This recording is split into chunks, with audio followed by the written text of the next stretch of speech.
वो हर कोशिश करके देख चुका था। आखिर में उसने अपने रब के हुजूर सर झुका दिया और उससे मांगा। उसने कभी दुआ नहीं मांगी थी, पर आज मांग रहा था। उसकी आंख से आंसू का एक कतरा निकला। कुछ अजीब सा एहसास होने पर उसने आंखें खोली तो वो उसके सामने थी। ब्लैक बारबी फ्रॉक, खुले स्ट्रेट बाल, नेचुरल मेकअप, हाथों में फूलों का बुके और चेहरे पर वही दिलकश मुस्कुराहट। उसे आता देखकर वो बेयकीन सा अपनी जगह से खड़ा हो गया। उसे खड़ा होते देखकर वलीद और उसके बाकी दोस्त भी खड़े हो गए। हुरैन और आमना उसके पास आई। हुरैन उसे बुके देकर बोली, कॉन्ग्रेचुलेशंस। पर कायान को होश ही कहाँ था। वो तो बेयकीनी से बस हुरैन को देखे जा रहा था। बुके उसकी जगह वलीद ने लेकर टेबल पर रखा। आमना गिफ्ट उसके हाथ में रखते हुए बोली, जीजू ये हमारी तरफ से छोटा सा तोहफा।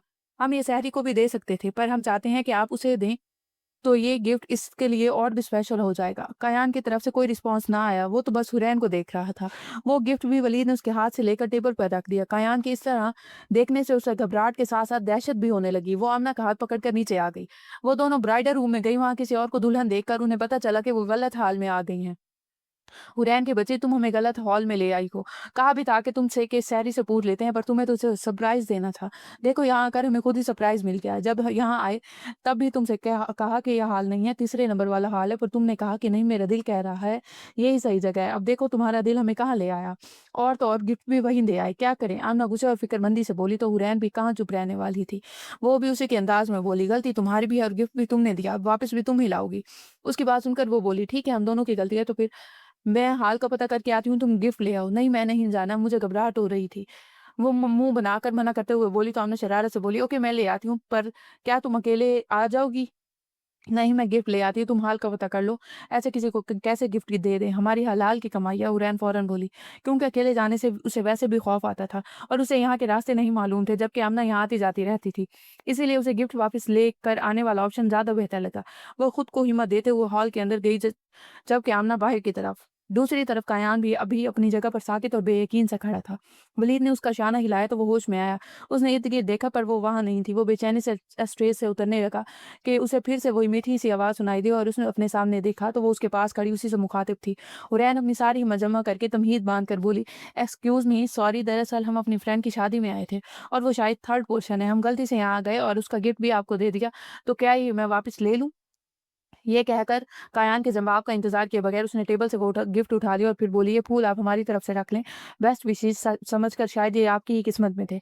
वो हर दफ़ा उसे खो देता था और उसकी नज़रों से ओझल हो जाती थी, मगर इस दफ़ा उसने सोच लिया कि वो उसे कहीं नहीं जाने देगा। उसके रब ने उसकी दुआ कबूल की और उसे सामने ला खड़ा किया। वो भी निकाह की तकरीब से पहले, तो वो उसे कैसे जाने दे सकता था। अपनी बात कहकर वो जाने लगी जब कायान ने उसका हाथ पकड़ा और बोला, यू आर राइट, ये मेरी ही किस्मत में था। हुरैन ने हैरानगी से पहले कायान को अपने हाथ को देखा जो उसकी गिरफ्त में था। उससे पहले वो कुछ बोलती या समझती, कायान उसे अपने साथ खींचता वो ब्राइडल रूम की तरफ चल दिया। वो किसी रोबोट की तरह उसके साथ चल रही थी। सब लोग हैरानगी से ये मंजर देख रहे थे, पर किसी में इतनी हिम्मत नहीं थी कि कोई उससे पूछे या रोके। जिलानी साहब और इलियास साहब दोनों हाल के बाहर खड़े थे। इलियास साहब के आदमी ने जब उन्हें आकर बताया तो वो दोनों भी ब्राइडल रूम की तरफ गए। ब्राइडल रूम में लाकर कायान ने उसका हाथ छोड़ा और ऊंची आवाज में वहां मौजूद सब लोगों से बोला, all of you leave right now with in 2 seconds. आप सब अभी 2 सेकंड के अंदर अंदर यहाँ से जाएं। सब उसके और उसके गुस्से से अच्छी तरह वाकिफ थे, तो फौरन ब्राइडल रूम से बाहर निकले। उनके जाते ही उसने रूम को लॉक किया। वहां बस हरीम और उन दोनों के अलावा कोई नहीं था। वो हुरैन के पास आया और उसे गले लगाकर बोला, तुम आ गई, बहुत ढूंढा तुम्हें, बहुत इंतजार किया तुम्हारा, और देखो मेरी मोहब्बत तुम्हें मुझ तक ले आई। I love you a lot, you are mine. Hurain जो शौक में थी, उसकी हरकत और बातों ने उसे गोला कर दी। उसने कयान को पीछे धकेला और उसे जोरदार थप्पड़ मारा। ये थप्पड़ उसने कयान की अना, उसके गरूर, तकब्बुर और घमंड को मारा था। और कयान जैसा इंसान ये सब कैसे बर्दाश्त कर सकता था। उसने हुरैन को अपनी तरफ खींचा, एक हाथ से उसकी कमर को जकड़ा और दूसरे हाथ से उसके बाल मुट्ठी में पकड़कर उसका मुंह ऊपर किया और उसके होंठों पर अपने होंठ रख दिए। वो खुद को उसकी गिरफ्त से छुड़वाने की नाकाम कोशिश करने लगी। अपने हाथों को मुक्कों की सूरत बनाकर उसने उसके सीने पर वार करने लगी, जिससे उसकी कांच की चूड़ियां टूट कर उसे ही चुभ रही थी। उसके हाथ जख्मी हो रही थी, उसे परवाह नहीं थी। उसके हाथ से मोबाइल फोन और गिफ्ट छूट कर नीचे गिर गया। वो तो खुद को छुड़वाने की जद्दोजहद कर रही थी, ऊपर से कायान के वजूद से आने वाली खुशबू उसके नथनों में घुस रही थी। उसे सांस लेने में दुश्वारी पेश आ रही थी। कायान ने उसे छोड़ दिया। उसकी आंखों में पानी था, सांसें फूली हुई थी और हाथ जख्मी थे। हुरैन ने दोबारा पूरी कुव्वत से उसे थप्पड़ मारा। काया ने फिर वही हरकत की। वो उसकी गिरफ्त में मछली बनकर आग की तरह तड़प रही थी। थोड़ी देर बाद वो उससे अलग हुआ। हुरैन की हालत गैर हो रही थी। उसके होंठों के एक कोने से खून के नन्हे कतरे निकल रहे थे। वो बोला, दोबारा थप्पड़ मारा तो फिर यही करूंगा। खुदा की कसम, तुम्हारी जगह किसी और ने थप्पड़ मारा ना तो दूर, ऐसे सोचा भी होता तो मैं उसे जिंदा जमीन में गाड़ देता, पर तुमने तो मेरी जान बस्ती है, इसीलिए इतनी छोटी सी सजा दी। रही बात इस थप्पड़ की, तो मुझे थप्पड़ इस थप्पड़ की तुमने थप्पड़ मारकर मेरी अना पर चोट की और मैंने अपनी इस हरकत से तुम्हारी अना पर। तो ये बात यहीं ख़त्म। और इसके बाद को हरीम दरमियान में ही काट कर बोली, जो कब से बेयकीनी से खड़ी सब देख रही थी, कायान तुम मेरे सामने ये सब कैसे कर सकती हो? और ये लड़की तुम इसके साथ कैसे हो? मैं तुम्हारी होने वाली बीवी हूँ। हमारी शादी हो रही है और तुम इस राह चलती।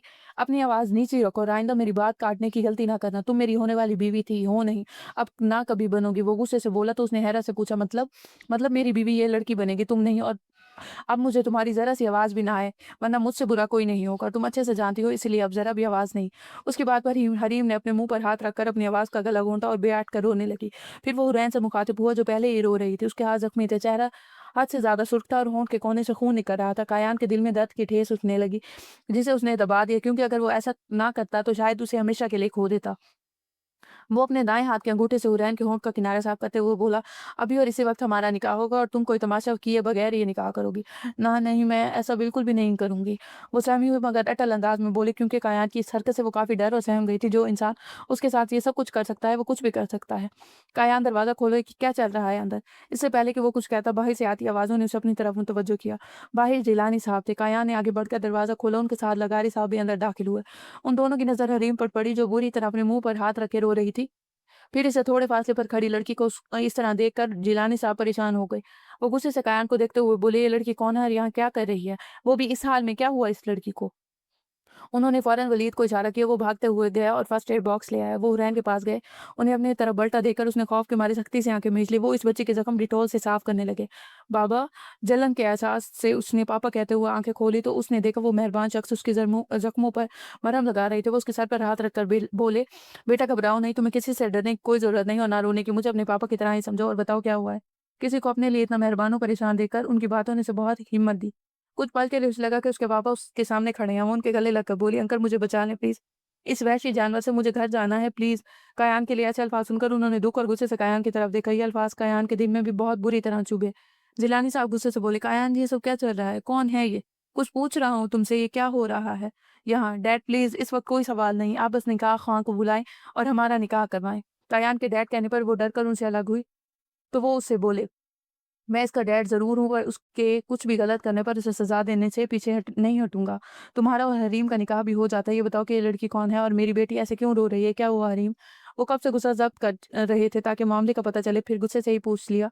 उन्होंने हरीम से भी पूछा, तो उसने कुछ नहीं कहा, बस चुपचाप रोती रही। उनकी बात पर वो बदतमीज़ी से बोला, आपको किसने कहा मेरे मामले में दखल अंदाज़ी करने का?